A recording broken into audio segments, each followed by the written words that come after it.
The grand atrium of Procyon V Galactic Alliance Center hummed with a nervous energy that even the station's top-of-the-line dampening fields couldn't quite suppress.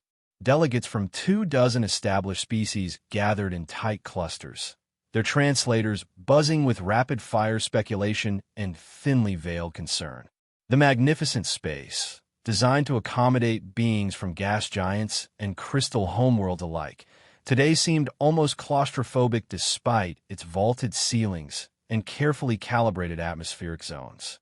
At the center of attention stood Ambassador Flarglom, a translucent jellyfish-like entity whose massive bell-shaped body pulsed with bioluminescent anxiety.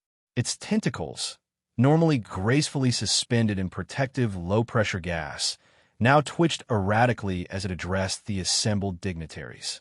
The preliminary probe data is concerning. Flarglom's translator rendered its vibrations into the standard galactic tongue. The ambassador's body flashed warning patterns of deep crimson and electric blue. Earth appears to be an extreme anomaly even by Deathworld standards. A crystalline being composed entirely of organized silicate structures that glittered under the atrium lights stepped forward, the grinding of its movement sounding like stones being crushed. Define extreme, Ambassador. We have cataloged Deathworlders before.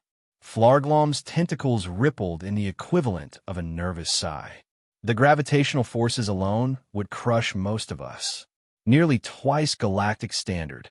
The atmosphere contains corrosive elements, actual free-floating oxygen, if you can imagine, and the weather patterns.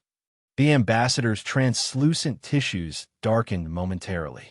Unpredictable wind vortices, electrical discharges from the sky, frozen precipitation, liquid water falling in quantities sufficient to cause mass drowning. And yet they survive, hissed a mechanical reptilian delegate, its scaled metal chassis reflecting the ambient light in metallic green waves. Fascinating. Survive? They thrive, Flarglom continued. Their dominant species evolved from apex predators with endurance hunting capabilities. They literally chase prey until it collapses from exhaustion. Their young engage in recreational activities that simulate warfare. They invented thousands of games revolving around the concept of violent territorial control. A gaseous, noble delegate, contained within an ornate, hovering vessel, emitted a series of carefully controlled puffs. Their social structures? Constant internal warfare throughout their recorded history, Flarglom replied. They organize into competing groups over resources, ideological differences, or sometimes just for the satisfaction of conflict itself. They call it sports in some contexts. Deathworld classification? Asked the crystal being.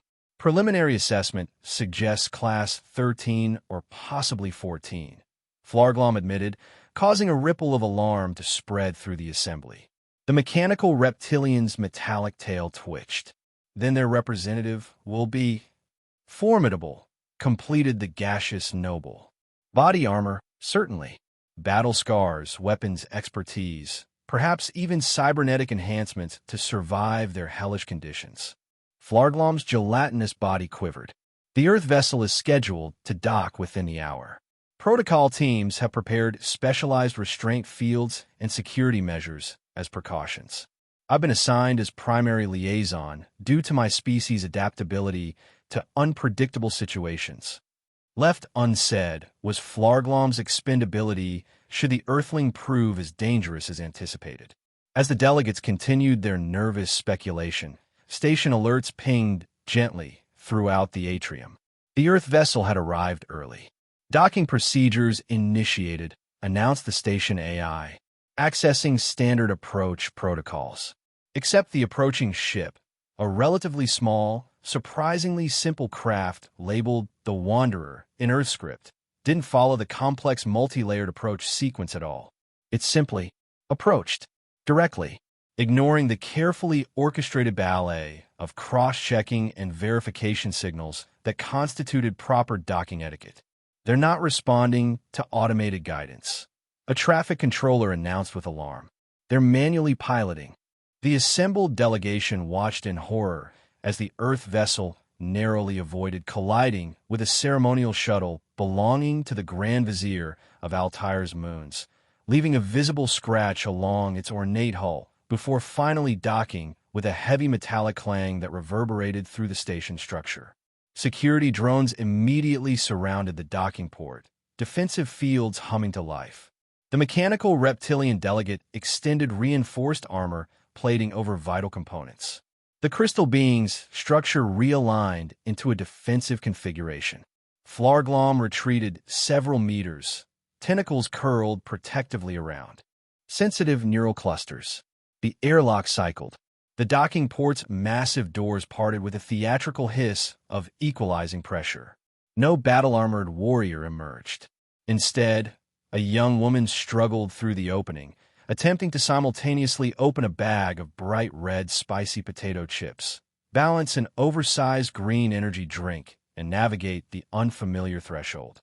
She wore blindingly colorful galaxy print leggings, an oversized t-shirt featuring what appeared to be primitive sound-based entertainment, Antimatter Explosion Tour 2024, and neon pink flip-flops that made a distinctive slapping sound against the station's polished floor with each step. "Stupid. Bag. Won't," she muttered, fighting with the sealed snack container before finally tearing it open with a triumphant "ha" that sent several small red chips flying into the zero-gravity section of the atrium, where they hung suspended like tiny crimson satellites. Absolute silence fell over the assembled delegation. Personal shields activated with barely audible hums. Weapon scanners worked overtime searching for hidden armaments. Completely oblivious to the tension, the human finally looked up, bright-eyed and smiling. She stepped forward confidently, extended the bag toward the nearest delegate, the imposing stone-like crystal being, and said, "Chip, they're extra spicy." The crystal being recoiled in horror, its structure audibly grinding as it retreated. The human shrugged, crunched a chip loudly, and casually surveyed the frozen assembly of the most powerful beings in this sector of the galaxy. "Hey everyone, I'm Chloe from Earth," she announced, taking a long swig from her energy drink. "Traffic was absolutely brutal getting here. Anyone know where I can get decent snacks around this place?" Ambassador Flarglom's bioluminescence flickered in patterns that roughly translated to existential crisis. Chloe was escorted, very carefully, through the grand halls of Procyon V by Ambassador Flarglom and a squadron of ceremonial droids programmed for the most delicate diplomatic protocols. The jellyfish-like ambassador maintained a safe distance of precisely 2.7 meters, its translucent tissues pulsing with a mixture of professional obligation and barely contained anxiety. "If the honored Earth representative would please refrain from..."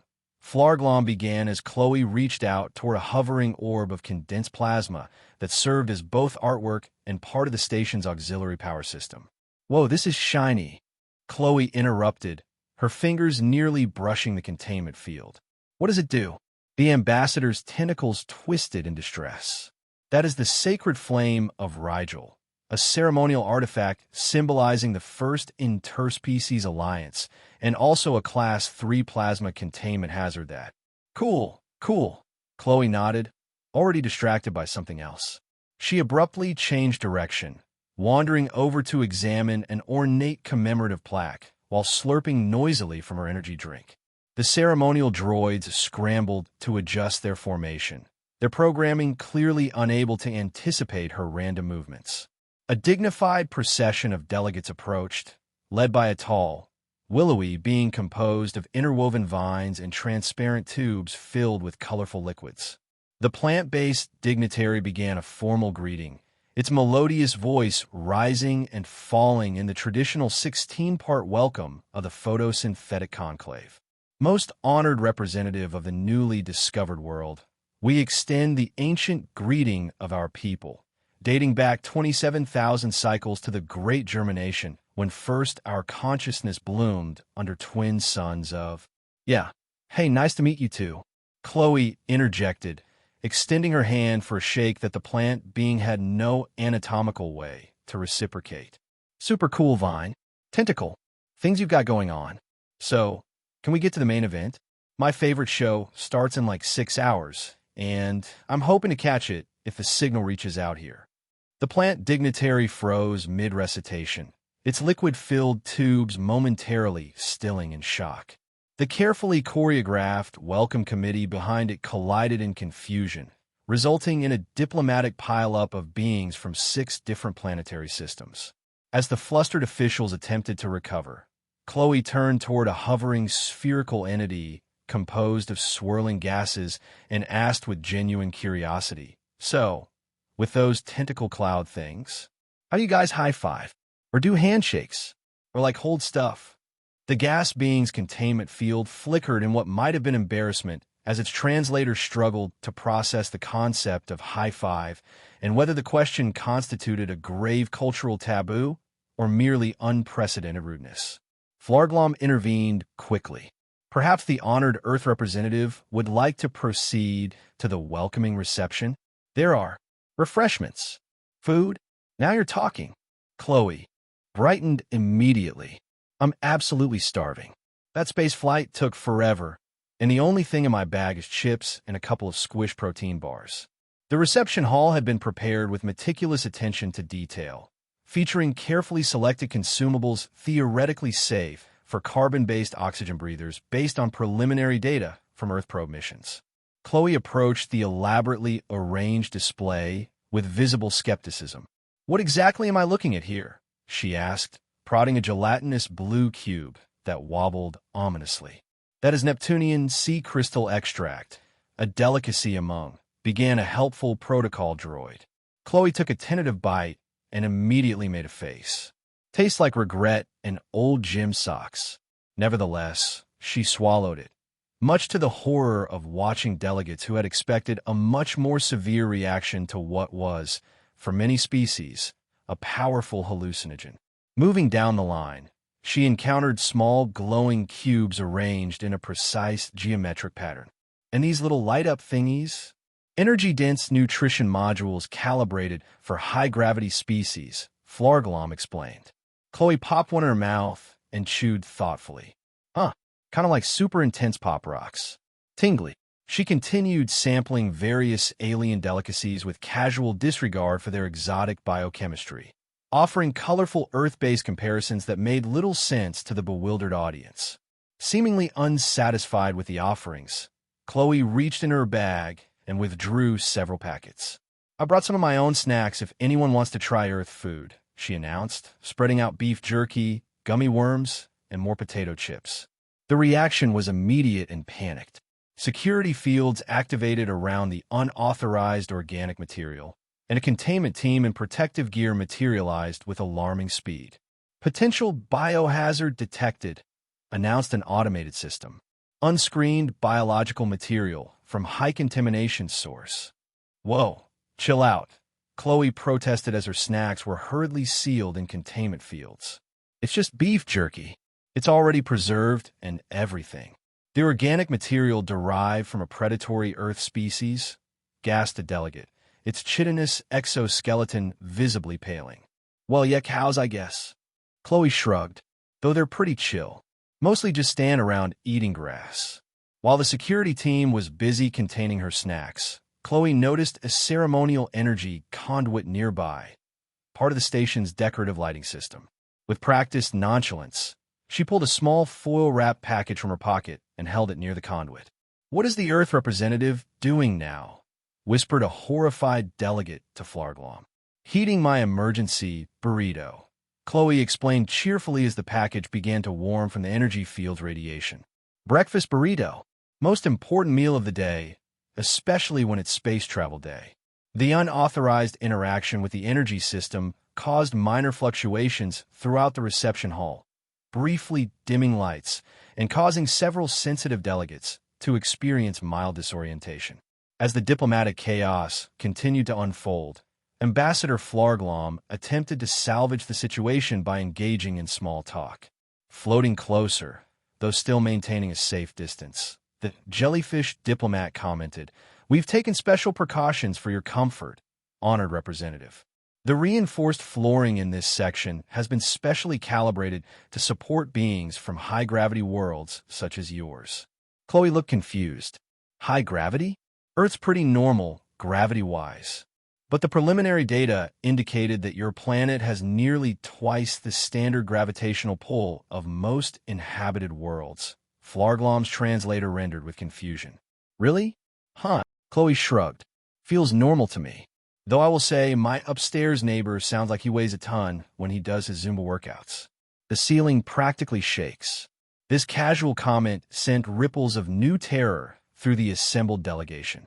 Frantic recalculations began as species from lower gravity worlds tried to comprehend the casual strength required to function normally in such conditions. If this was the unarmored, seemingly untrained specimen before them, what would an actual Earth warrior be like? These flip-flops need good arch support, though, Chloe added, lifting one foot to display her bright pink footwear. Standing all day can be murder on your feet regardless of gravity. The word murder triggered several security alerts and caused two more sensitive delegates to quietly exit the reception. Trying to demonstrate friendly intentions, Chloe pulled out her phone. Want to see some pictures from Earth? I've got tons. Before Flarglom could intervene, Chloe had pulled up a video of a hissing cat with its back arched, followed by something she called a meme, featuring incomprehensible Earth text over an image of a small furry predator making an unusual facial expression, and finally footage for what she described as a heavy metal concert, featuring deafening noise and frenzied movement patterns. The delegates watched in stunned silence as their translation systems struggled to interpret these artifacts, variously classifying them as documentation of dangerous predators, chaos energy signatures, and ritual sound warfare. Security alert levels throughout the station quietly escalated to orange. Through it all, Ambassador Flarglom noticed something odd.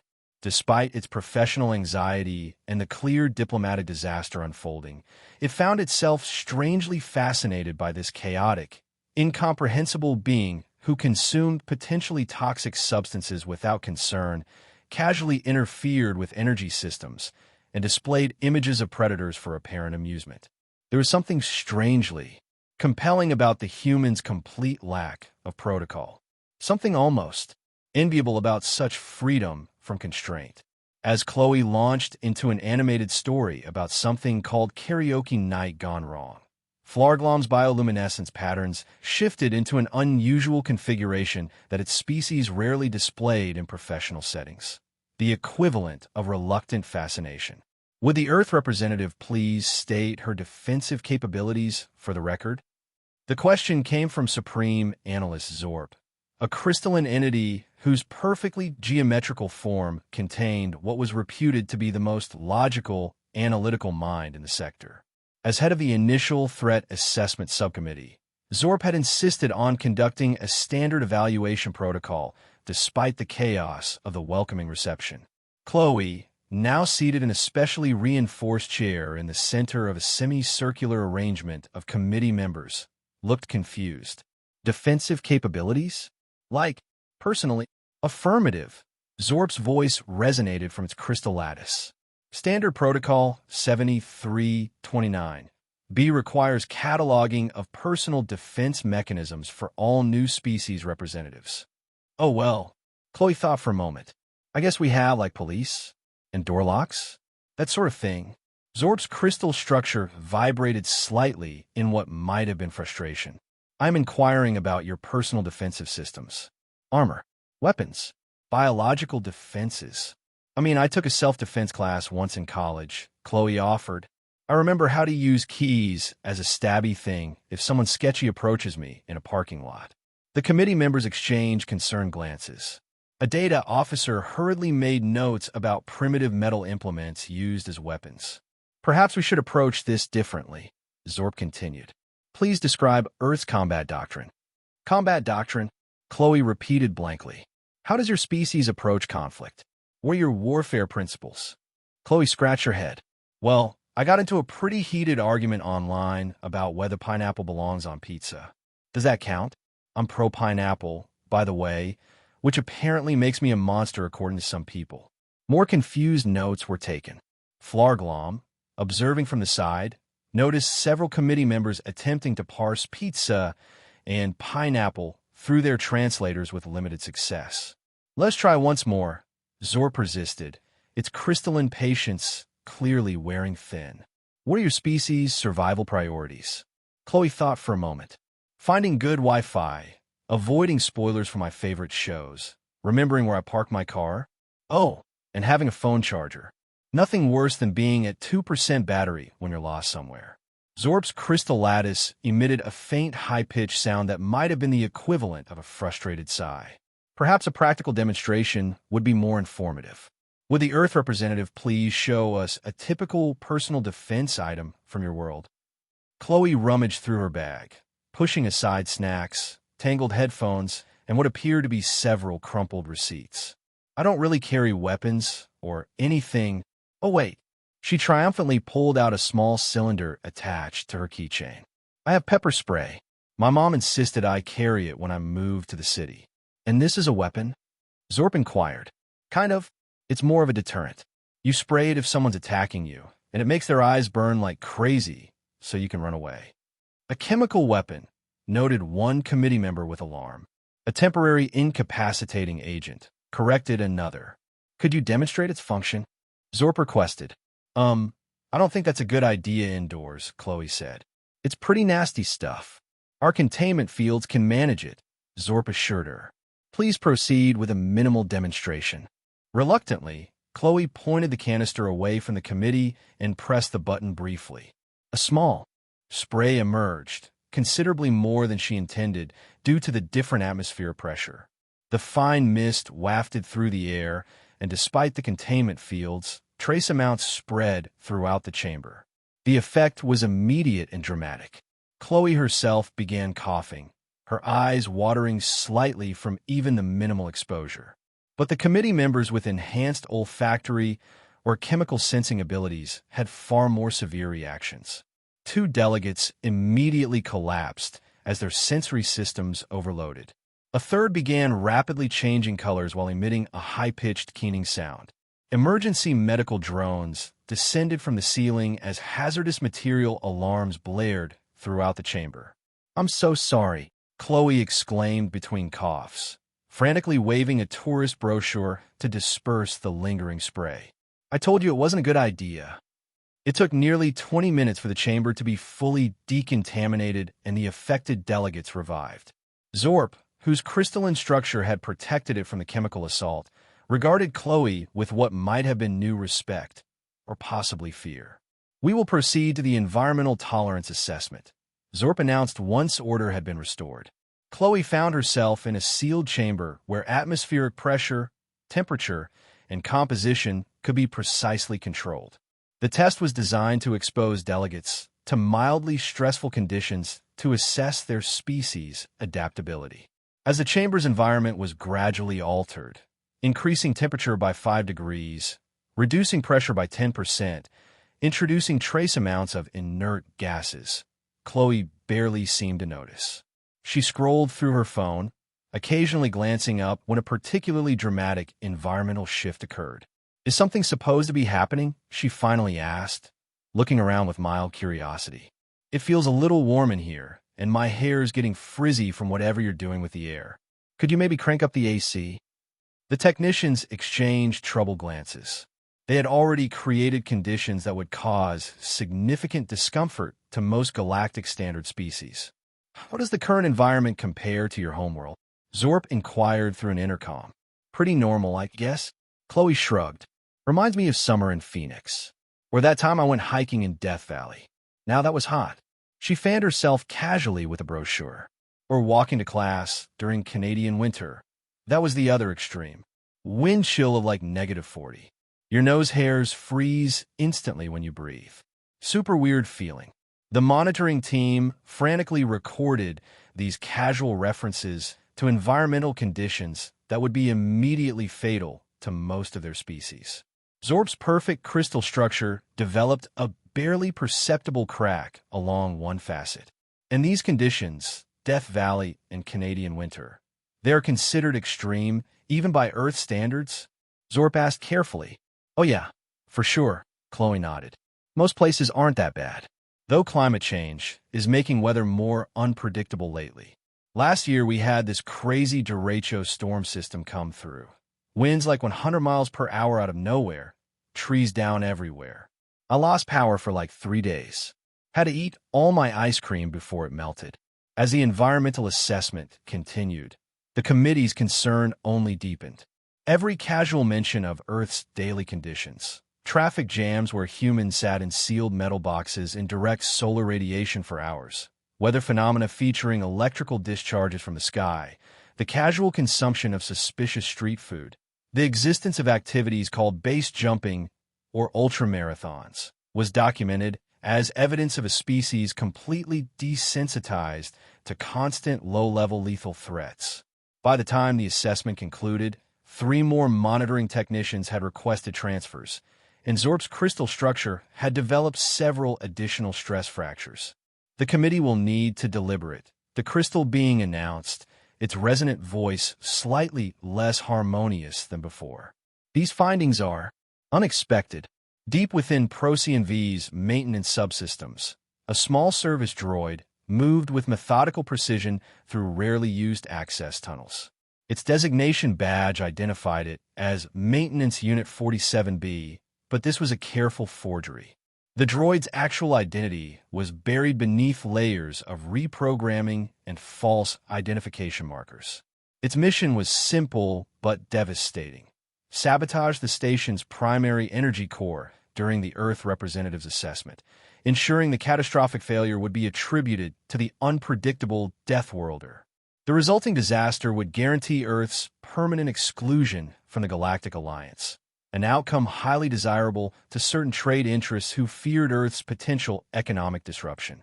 As the saboteur droid carefully interfaced with a secondary maintenance panel, preparing to upload a cascading failure algorithm that would trigger at precisely the right moment, an entirely different scene was unfolding in the main chamber of the assessment committee. Supreme Analyst Zorp had launched into an extraordinarily detailed explanation of subsection 17 Gamma of the Interspecies Treaty, which covered the proper protocols for classifying newly discovered intelligent species. The presentation was now in its 43rd minute, complete with 3-dimensional projections of regulatory frameworks and logical decision trees. Chloe was dying of boredom. Her attention had wandered several minutes ago, and she was now surreptitiously playing a simple game on her phone while making occasional eye contact with Zorp and nodding as if deeply engaged. It was during one of these absent-minded scans of the room that she noticed something odd, a maintenance panel near the back of the chamber with a strange blinking light. While everyone else seemed to be either engrossed in Zorp's presentation or studiously taking notes, the irregular flashing pattern caught Chloe's eye. That doesn't look right," she murmured to herself, thinking of the similarly finicky wiring in her apartment back home. Without really considering the implications, she quietly slipped from her chair and wandered toward the panel, while Zorp continued expounding on paragraph 394, subsection D of the classification protocols. Reaching the panel, Chloe examined the blinking light with casual interest. The pattern seemed erratic, almost like it was counting down or building to something. She pulled out her multi-tool, a birthday gift from her father who insisted, "You never know when you'll need pliers or a tiny screwdriver," and a hairpin from her messy bun. "Let's see what's going on in there," she whispered, popping open the access hatch with practiced ease. Inside was a complex array of alien technology that she definitely didn't understand, but she did recognize the universal signs of jury-rigged wiring and bypass safety systems. "Somebody did a real hack job here," she muttered, poking at a cluster of cables that definitely didn't look like they belonged together. Somewhere else in the station, the saboteur droid was finalizing its remote activation sequence, preparing to trigger the cascading failure that would overload the primary core. Chloe, operating purely on the instincts developed from fixing her own temperamental electronics, began rearranging connections based on what felt right. When that didn't immediately stop the blinking, she resorted to a time-honored Earth troubleshooting technique. She gave the panel a solid whack with the handle of her multi-tool. "Percussive maintenance. Works every time," she grinned as the blinking stopped.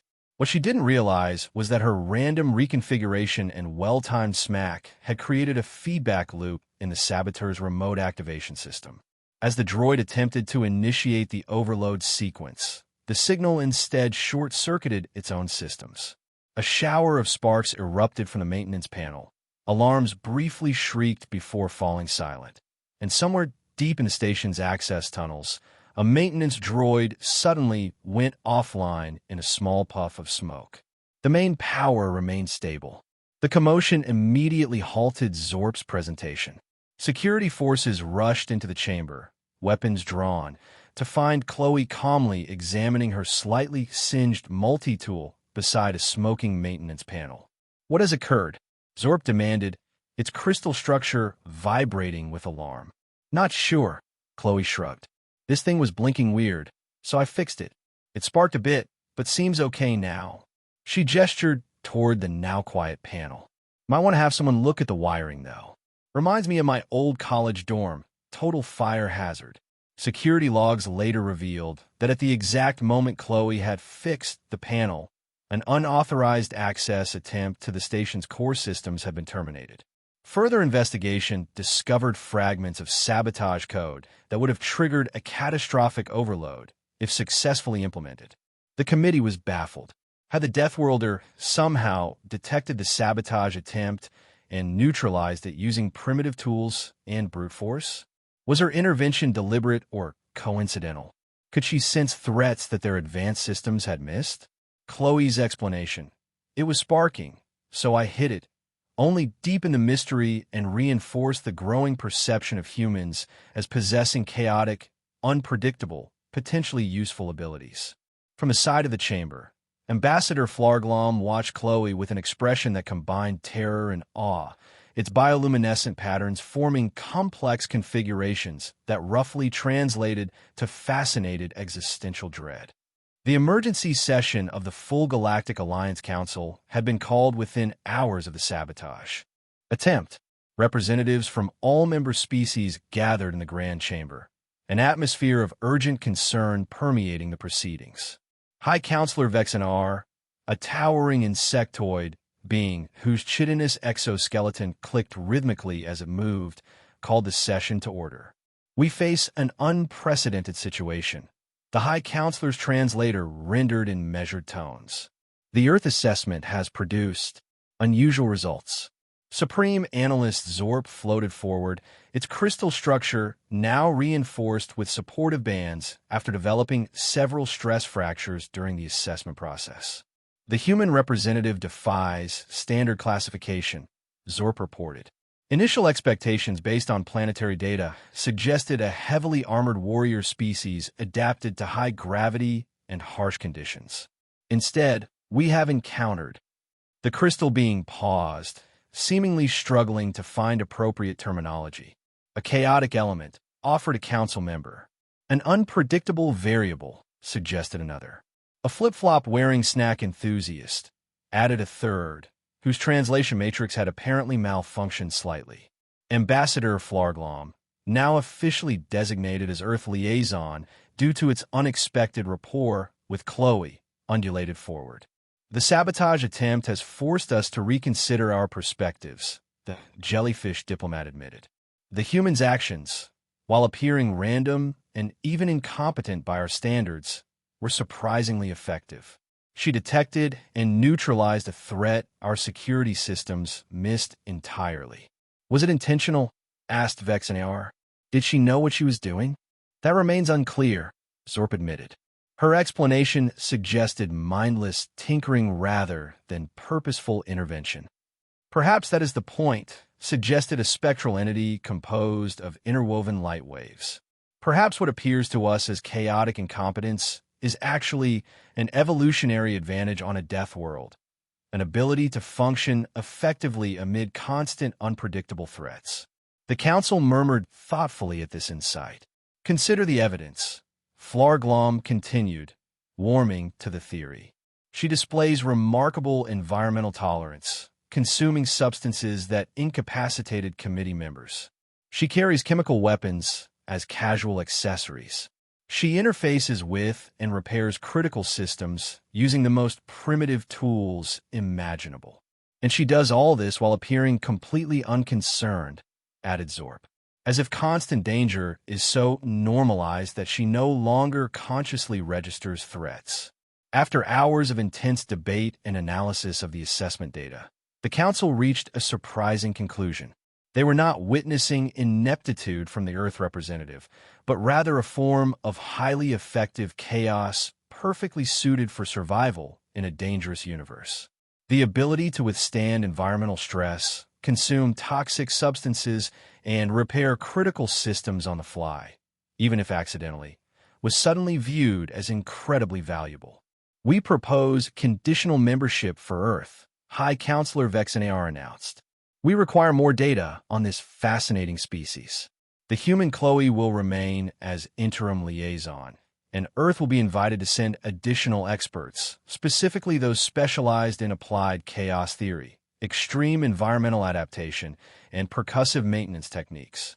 When informed of the Council's decision, Chloe's primary reaction was relief that the endless meetings were finally over. She immediately made a call back to Earth using her modified phone. Yes, Mom, everything's fine. This place is kind of weird. The food sucks. Yes, they wanted to stay a bit longer. No, I don't think Galactic Liaison comes with dental insurance. She turned to Flarglom, who had been officially assigned as her guide/reluctant friend. So, does the station have decent streaming services? Or a shopping mall? I'm running low on snacks, and these meetings are seriously never-ending. In the weeks that followed, subtle changes began to spread throughout Procyon V. Ambassador Flarglom was observed cautiously sampling a green energy drink, its tentacles vibrating with either alarm or excitement at the caffeine rush. Other diplomats were spotted attempting to incorporate colorful accessories into their formal attire or researching spicy potato chip technology. The station's ceremonial protocol droids received programming updates with new subroutines for tolerating minor ritual deviations and understanding irony. Requisition orders showed a sharp increase in requests for Earth foods, music, and entertainment streams. One evening, in a quiet corner of the diplomatic lounge, Chloe sat surrounded by a small group of curious/horrified diplomats, teaching them to play a simple mobile game on her tablet while munching on beef jerky. The lounge echoed with electronic beeps and Chloe's laughter as she encouraged attentive Flarglom after. A particularly disastrous game attempt. Don't worry about it. Just tap faster next time, she encouraged the jellyfish diplomat, whose tentacles were proving surprisingly ineffective for touchscreen gaming. Watching from across the chamber, Supreme Analyst Zorp and High Counselor Vexenar observed the scene with mixed emotions. It appears our integration strategy is proceeding unexpectedly, Zorp noted, its crystal structure vibrating with uncertainty. Indeed, Vexenar's mandibles clicked thoughtfully. One must wonder if we are assimilating them, or if they are assimilating us. As if to punctuate this philosophical question, Flarglom successfully completed a game level, its entire gelatinous body flashing with triumphant bioluminescence, while Chloe cheered enthusiastically. Throughout the Galactic Alliance Center, preparations quietly began for the arrival of more humans. The High Council issued new guidelines for security protocols, diplomatic procedures, and most importantly, snack diversity. Engineering teams reinforced power systems against helpful tinkering, and medical facilities stocked supplies to treat caffeine-induced palpitations in species with multiple hearts. In the Grand Strategy Room, where galactic-scale decisions were normally plotted, station administrators now huddled around a different kind of crisis, understanding what humans called memes and why they found incomprehensible image-text combinations so amusing. I still don't understand, complained a hive mind administrator, its 7 components vibrating in united confusion. Why is the small feline sitting at a dining table funny? And what is the significance of the crying woman pointing at it? Chloe says it's about relatability and shared cultural context, Flarglom explained, having somehow become the station's reluctant expert on human communication quirks. I've analyzed 73 examples, and determined humor occurs at the intersection of expectation violation and emotional response. The explanation did little to enlighten the assembled officials who had spent decades perfecting the precise, literal communication necessary for interspecies diplomacy. Meanwhile, Chloe had been assigned private quarters that she promptly personalized in ways that horrified station maintenance. She'd rearranged the furniture against formal spatial harmony protocols, taped concert posters directly onto ancient ceremonial wall coverings, and somehow modified the atmospheric controls to pump out what she called her sleep sounds, a baffling combination of rainfall, distant thunder, and something called lo-fi beats. Even more disturbing to station security was her casual disregard for the complex biometric security protocols on her door. "Too many steps," she complained before propping her door partially open with a sneaker. When informed this violated 17 different security regulations, she'd simply shrugged and said, "I'm just running down to grab coffee. It'll be fine for 5 minutes." It was against this backdrop of cultural chaos that the official Earth delegation was scheduled to arrive. The station hummed with nervous anticipation. Would the next humans be like Chloe, or would they finally encounter the battle-hardened warriors they had initially expected? The Grand Docking Bay had been specially prepared. Additional structural supports were installed beneath the floors. Atmospheric composition was carefully calibrated to Earth standards. A special refreshment station offered both alien delicacies and a selection of Earth snacks that Chloe had approved as pretty decent. Ambassador Flarglom undulated nervously beside Chloe as they waited for the Earth ship to dock. The jellyfish diplomat had developed a strange mixture of protective fondness and constant anxiety around the human, feelings that its species rarely experienced simultaneously. So these delegates, Flarglom ventured cautiously. They are experts in the fields we requested: applied chaos theory, extreme environment adaptation, and percussive maintenance. Chloe, wearing what she had described as slightly more formal flip-flops for the occasion, they were silver with small decorative flowers, looked up from her phone with a slightly guilty expression. "Well, about that," she began, but was interrupted by the announcement that the Earth vessel had entered final approach. Unlike Chloe's arrival, this ship followed proper docking procedures with surprising precision. It settled into the designated bay with professional smoothness that seemed almost disappointing after everyone had prepared for another chaotic Earth-style entrance. The ship's airlock cycled.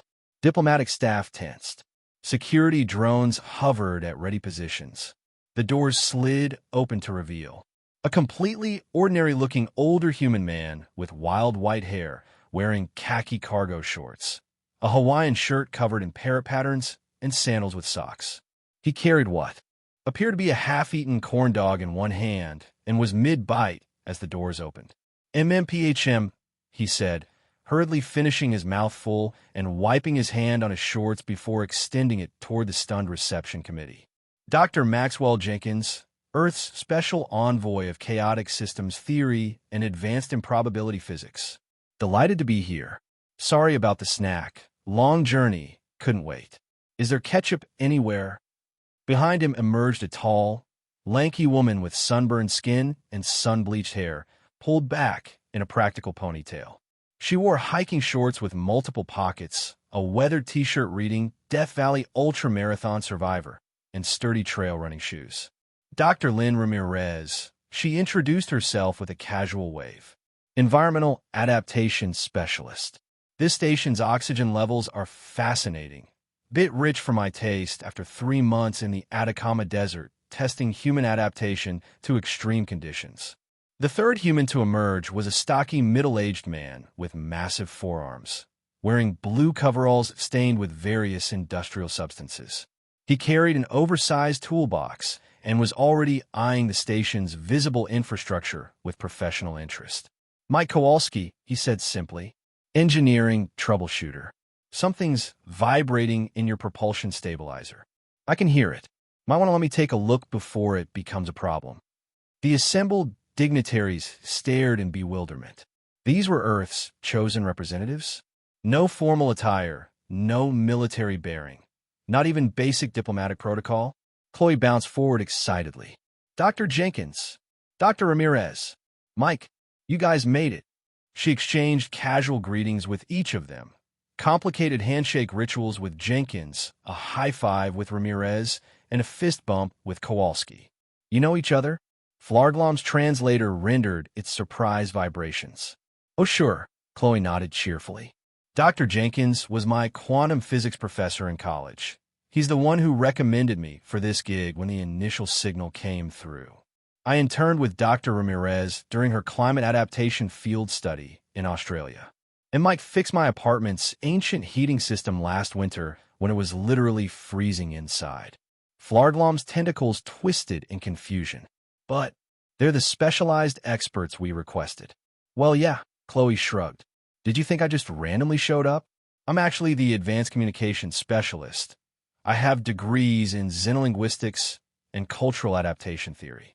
My dissertation was on first contact protocols in speculative fiction versus practical applications.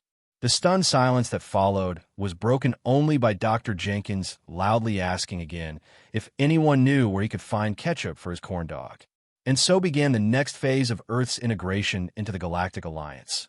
Not with the feared warriors in battle armor, but with a chaotic good professor eating a corn dog, an ultramarathoner who found standard oxygen levels too rich, a maintenance engineer who could diagnose machinery by sound, and a flip-flop wearing communications specialist who had been expertly establishing cultural inroads, while everyone underestimated her. As the expanded Earth delegation moved through the station, Dr. Jenkins, already deep in animated conversation with Zorp about quantum uncertainty principles, Dr. Ramirez casually mentioning her experience living in environments that would kill most species represented, and Mike Kowalski stopping every few minutes to point out inefficiencies in station systems. A dawning realization spread through the Galactic Alliance leadership. The humans weren't merely survivors of a death world. They were masters of it. Their seemingly casual disregard for protocol wasn't incompetence. It was adaptability. Their constant snacking wasn't primitive behavior. It was practical energy management. Their irreverence wasn't disrespect. It was cognitive flexibility. Later that evening, in a private meeting chamber, the High Council convened an emergency session without the humans present. I believe we have seriously misunderstood the nature of the threat, High Counselor Vexeter stated bluntly. These humans are not dangerous because they evolved on a high-gravity, radiation-soaked death trap of a planet. No, agreed Zorp, its crystal structure still resonating from its lengthy discussion with Dr. Jenkins. They are dangerous because they don't perceive their world as dangerous at all. What should have created fearful, aggressive warriors instead produced this: beings who treat lethal environments as inconveniences, who respond to rigid structures by simply ignoring them, who fix complex systems by hitting them, and who appear to be having fun doing it, added Flarglom, whose tissue had taken on a slightly greenish tint from sampling too many energy drinks. The implications were simultaneously terrifying and exhilarating. A species that approached galactic-level threats with the same casual problem-solving they applied to everyday annoyances. Who needs battle armor when you have flip-flops, snacks, and the unshakable confidence that comes from evolving on a planet that try to kill you every day? The formal integration treaty was signed 3 weeks later. Earth became the newest member of the Galactic Alliance, classified under an entirely new category: chaotic adaptive intelligence. Special provisions were made for human diplomatic protocols, significantly simplified, dietary requirements, significantly expanded, and safety regulations, significantly relaxed in human-designated areas. 6 months after Chloe's initial arrival, Procyon V Galactic Alliance Center had been transformed in subtle but fundamental ways.